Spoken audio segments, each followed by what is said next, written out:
Devil game के नियम एक बार फिर अपग्रेड कर दिए गए। इस बार खेल सिर्फ दिमागी लड़ाई नहीं रहा, सीधे शारीरिक मुकाबले में बदल गया। खेल का नियम था, जो दूसरे इंसान की परछाई के सिर पर पैर रखेगा उसे एक पॉइंट मिलेगा। इस गेम के आयोजक होने के कारण मुझे एक खास शक्ति मिली थी। मैं जिस भी चीज को छूता उसे 1 मिनट तक रोक सकता था, लेकिन यह ताकत मैं सिर्फ एक बार इस्तेमाल कर सकता था। सुनने में यह शक्ति बेहद खतरनाक लगती थी, मगर इसकी सबसे बड़ी कमजोरी थी, मुझे पहले अपने प्रतिद्वंद्वी को छूना पड़ता। उसने पहले एक झूठा हमला किया ताकि मैं ब्लॉक करूं, और जैसे ही मैं फंसा वह तुरंत मेरे पीछे पहुंच गया और मेरी परछाई के सिर पर पैर रख दिया। पहला पॉइंट उसने जीत लिया। यह सिर्फ खेल नहीं था, हम दोनों की जान दांव पर लगी थी और मुकाबला था बेस्ट 2 आउट ऑफ 3। दूसरा राउंड शुरू हुआ। इस बार मैदान था एक बंद कमरा और यह मेरी होम ग्राउंड थी। बचपन में मैं एक जादू का खेल दिखाया करता था। मेरे दोस्त एक पर्दा पकड़ते और जैसे ही पर्दा गिरता मैं गायब हो जाता, फिर दोबारा पर्दा गिरता और मैं वापस दिखाई देता। असल में अलग अलग लाइट एंगल से परछाइयां लंबी और टेढ़ी दिखती थी। मैं उसी भ्रम का इस्तेमाल करके जाल बिछाने वाला था। 2 दोस्तों की मदद से मैंने एबिंग को क्लासरूम के बाहर तक खींच लिया। उसे दरवाजे से बाहर किसी परछाई का सिर दिखाई दिया। उसने बिना सोचे समझे उस पर पैर रख दिया, लेकिन वह असली परछाई नहीं थी, वह सिर्फ एक कुर्सी से बनाया गया धोखा था। अगले ही पल मैं खिड़की से नीचे कूद पड़ा और एबिंग के संभलने से पहले उसकी परछाई के सिर पर पैर रख दिया। स्कोर बराबर हो चुका था। बचपन में मैं पीछे की बालकनी का इस्तेमाल करके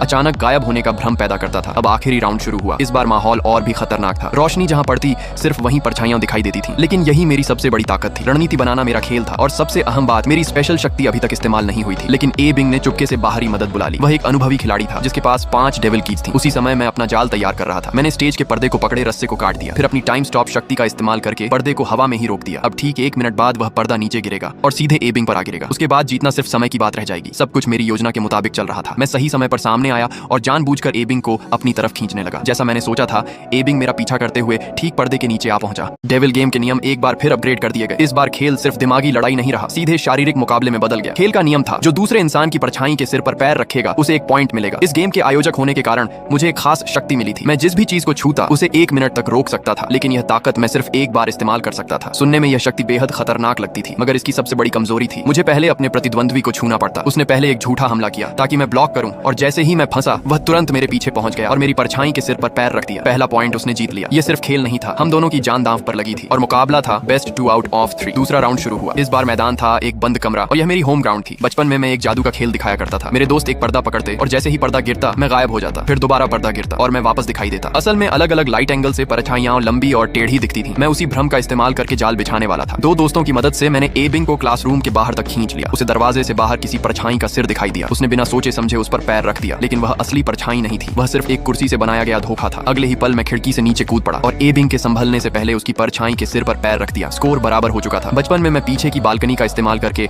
अचानक गायब होने का भ्रम पैदा करता था। अब आखिरी राउंड शुरू हुआ। इस बार माहौल और भी खतरनाक था। रोशनी जहां पड़ती सिर्फ वहीं परछाइयां दिखाई देती थी, लेकिन यही मेरी सबसे बड़ी ताकत थी। रणनीति बनाना मेरा खेल था और सबसे अहम बात, मेरी स्पेशल शक्ति अभी तक इस्तेमाल नहीं हुई थी, लेकिन एबिंग ने चुपके से बाहरी मदद बुला ली। वह एक अनुभवी खिलाड़ी था जिसके पास